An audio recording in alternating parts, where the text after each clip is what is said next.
Hi team, welcome back. Tuesday, 16-minute AMRAP. Bit of classic CrossFit here. Looks good. Looks something that I'd be quite keen to get my teeth stuck into. Starts off 60 double unders, all our alternative scale. 15 sumo deadlift high pulls, 15 hang power cleans, and then 15 sit-ups.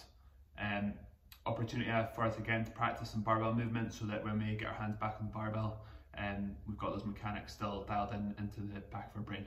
So let's start with our double unders. If you've got double unders, let's just go ahead and bash out 60. We should be looking to be off those double unders in around about the minute at the very most. So if you're not so confident with double unders, you can do a few, but you might have a few trips along the way. Just scale that number down. It might be from 60 to 45 or 60 to 30, but take the opportunity to have a practice. One of our scaling options we can use is a penguin jump. Really good at mimicking the stimulus of a double under, but also gives you an idea of understanding the timing that's required. So you'll set up, nice tall and straight. You're going to go for a big tall and slow jump.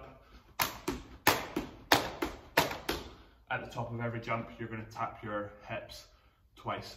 You can do this if you've not got a skipping rope. For single unders too, you'll just tap your hips once. It's going to mimic that stimulus of skipping pretty well. Moving into your sumo deadlift high pull, we're thinking here about having a solid stance in our setup each time. So we don't want to rush these reps, we just want to absolutely make sure our back is super flat and we're generating all the power from our hips and our legs to get that bag moving.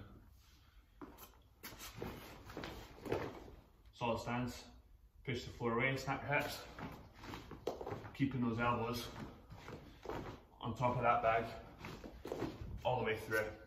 That bag should stay nice and close on the way up. As always on our sumo deadlift high pull, we want to make sure that we reset that bag at the hip before we go back to the floor. That's going to make sure that we're in the best possible position to return to the floor and then go into the next rep.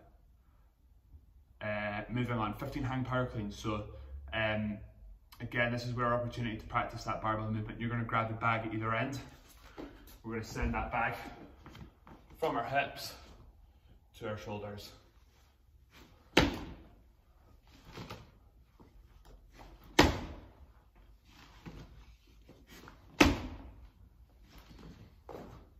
Just a little hinge over to get us started, so a small break of the knee and a bigger hinge over our hips, just to allow our shoulders to come over the top. That's going to find that best possible position for you to jump. From there, it is just an aggressive drive with our legs. Arms stay straight and relaxed. Once we get that bag moving, we can think about that rebend. We want to be super fast with our elbows. We want to fire them through nice and high so you create as big a shelf for that bag to sit on. Your receiving position, you're looking at bum back, knees out in that chest with a slight lean, but as tall as we can get it. Don't worry about how quickly you move those.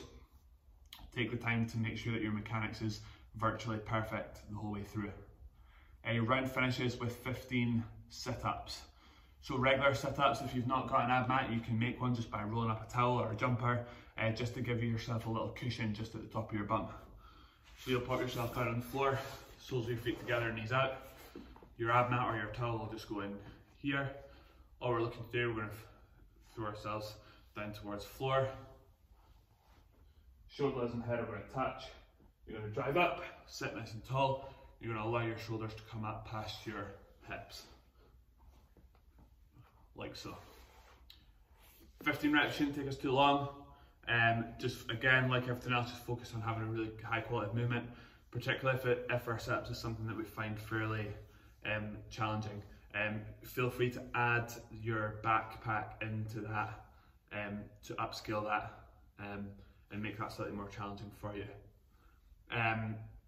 Really another great workout, and take the opportunity to practice those hang power cleans. See you tomorrow.